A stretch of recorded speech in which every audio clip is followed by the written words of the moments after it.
નમસ્કાર મિત્રો, સ્વાગત છે તમારું માર્કેટ બુલેટિન ચેનલમાં। આજે આપણે વાત કરશું એક મહત્વના મુદ્દા વિશે કે ભારતીય શેર બજારમાં કયા કારણોથી આવ્યો આટલો મોટો ઘટાડો અને હવે રોકાણકારો શું કરી શકે। આ બંને મુદ્દા વિશે આપણે તમામ વિગતવાર માહિતી મેળવશું, એ પણ આપણી ગુજરાતી ભાષામાં। પણ જો તે પહેલાં તમે હજુ સુધી માર્કેટ બુલેટિન ચેનલને સબસ્ક્રાઈબ ન કરી હોય તો હમણાં જ કરી આપો। તો ચાલો વધુ વાત ન કરતાં શરૂઆત કરીએ કે કયા કારણોથી આવ્યો આટલો ઘટાડો।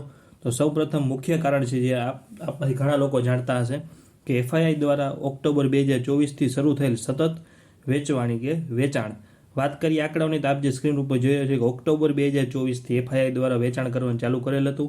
ફક્ત ઓક્ટોબર મહિનામાં જ એફઆઈઆઈ દ્વારા 1 લાખથી વધુ કરોડનું વેચાણ કરેલું। ત્યારબાદ નવેમ્બર 2024માં 45,974 કરોડનું વેચાણ કર્યું। ત્યારબાદ ડિસેમ્બરમાં 16,982 કરોડ, જાન્યુઆરીમાં 87,374 કરોડ અને ફેબ્રુઆરીમાં આ 15 દિવસ દરમિયાન એફઆઈઆઈ દ્વારા 29,183 કરોડનું વેચાણ કરેલ છે। આ એક મુખ્ય કારણ છે। ત્યારબાદનું બીજું એવું કારણ છે કે હાલમાં જ આવેલા અમેરિકાના રાષ્ટ્રપતિ ડોનાલ્ડ ટ્રમ્પ દ્વારા ટેરિફની હવે આ ટેરિફની શું અસર થાય તેનું આપણે વિશ્લેષણ કરીએ અને તેના મહત્વના મુદ્દાઓ ચર્ચા કરીએ। તો આ ટેરિફના કારણે ટ્રેડ બેલેન્સમાં થોડી થઈ શકે। ટેરિફ આયાત પર વધુ ખર્ચાળ બનાવે છે, જેના કારણે દેશ ઓછી આયાત કરી શકે અને દેશના વ્યાપારી ઘાટા એટલે કે ટ્રેડ ડેફિસિટને ઘટાડી શકે છે, પરંતુ સાથે વૈશ્વિક વેપાર સંબંધો પણ તણાવપૂર્ણ બની શકે છે। ત્યારબાદ છે કે ટેરિફના કારણે ભાવ એટલે કે કિંમતોમાં પણ ફેરફાર થઈ શકે।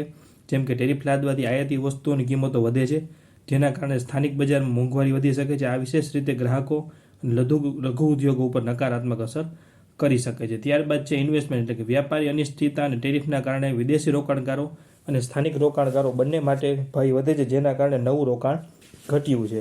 ત્યારબાદ છે કે સ્થાનિક ઉદ્યોગો, કેટલીક સ્થાનિક ઉદ્યોગોને ટેરિફથી લાભ થઈ શકે છે કારણ કે તેઓ આયાતી સ્પર્ધાનો સામનો ઓછો કરવો પડે છે, પરંતુ જે ઉદ્યોગો આયાતી સામગ્રી ઉપર નિર્ભર છે તેઓને વધુ ખર્ચનો સામનો કરવો પડે છે।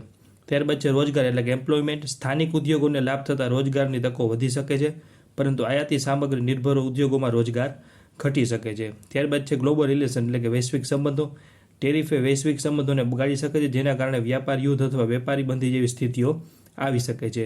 ત્યારબાદ છે ઇન્ફ્લેશન, વધેલી કિંમતોના કારણે મુદ્રાસ્ફીતિનું સ્તર વધી શકે છે, જેના કારણે આર્થિક સ્થિરતા ઉપર અસર પડી શકે છે, એટલે કે ઇન્ફ્લેશન ઉપર અસર પડી શકે છે। આ બધા પરિબળોને ધ્યાનમાં રાખીને ટેરિફનો અસર ખૂબ જ જટિલ હોઈ શકે છે અને તે દેશની અર્થવ્યવસ્થાના અનેક પાસાઓને પ્રભાવિત કરે છે।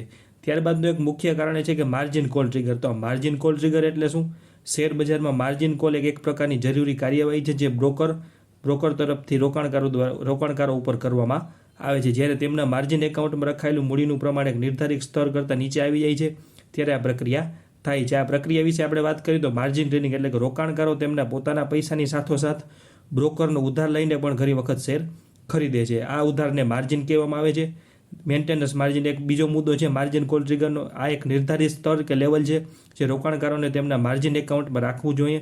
જો શેરની કિંમત ઘટે અને એકાઉન્ટનું મૂલ્ય આ લેવલથી નીચે જાય કે એટલા કોઈ સ્ટોપ લોસ કે તેના કોઈ ટકાવારીની નીચે જાય તો માર્જિન કોલ થાય છે। માર્જિન કોલ ટ્રિગર થાય ત્યારે શું થાય? માર્જિન કોલ ટ્રિગર જ્યારે રોકાણકારોના એકાઉન્ટનું મૂલ્ય મેન્ટેનન્સ માર્જિન કરતાં નીચે આવે ત્યારે બ્રોકર રોકાણકારોને વધુ નાણાં ઉમેરવા અથવા તો શેર વેચવાની જરૂર પડે છે।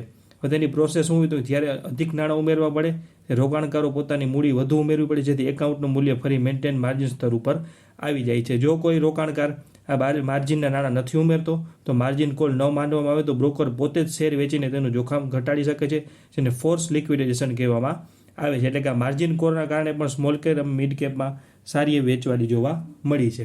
ત્યારબાદનો મુદ્દો છે કે પરિણામો, હાલમાં આવતા કંપનીઓના પરિણામો અંદાજાથી નબળા આવ્યા છે અથવા ન્યુટ્રલ આવે છે, જેના કારણે કોઈ સકારાત્મક મુદ્દા હાથમાં નથી આવી રહ્યા। ત્યારબાદ છે પાંચમો મુદ્દો સ્મોલ કેપ અને મિડ કેપ સ્ટોકમાં વેલ્યુએશન। કોવિડ બાદ સતત સ્મોલ કેપ અને મિડ કેપમાં એક તરફી તેજી આવી અને અણધારી વેલ્યુએશન ઉપર શેરના ભાવ ટ્રેડ થવા લાગ્યા। પણ હવે જ્યારે માર્કેટ ઘટે છે ત્યારે મોંઘી વેલ્યુએશનવાળા સ્ટોક વધુ નીચે આવે છે અને ભાવ તૂટે છે અને ઊંચી વેલ્યુએશનના કારણે તેમાં નવી ખરીદીનો પણ અભાવ દેખાય છે। તો હવે શેર બજારમાં તેજી ક્યારે આવી શકે અથવા બજાર મજબૂત કે સ્થિર ક્યારે થઈ શકે તેના અંદાજિત કારણો। બજારમાં સ્થિરતા ત્યારે આવી શકે જ્યારે રૂપિયામાં લાગતો ઘસારો અટકે અને રૂપિયામાં નવી તેજી આવે, એફઆઈઆઈ દ્વારા થતું વેચાણ અટકે અથવા ખરીદી આવે અને ટેરિફ દરોમાં પરસ્પર સમજૂતીથી દેશો વચ્ચે કોઈ વાટાઘાટો થાય તેની સકારાત્મક અસર બજારમાં આવી શકે। હવે આ સમયગાળામાં રોકાણકારો શું કરી શકે? તો અત્યારે અનેક લોકોના પોર્ટફોલિયો 40%થી પણ વધુ નીચે છે, પણ તેમાં મુખ્ય બે કારણ હોઈ શકે છે કે ઊંચા ભાવે ખરીદી અથવા નબળી કે ખોટવાળી કંપનીના શેરમાં મોટું રોકાણ। જે કંપનીઓ સારી છે, જેના પરિણામ સારા છે, નફો સારો છે, રેવન્યુ સારી છે, તે કંપનીઓના ભાવ જ્યારે બજાર ઉપર આવશે ત્યારે તે સ્ટોકના પણ ભાવ ઉપર આવવાની પૂરેપૂરી શક્યતા છે.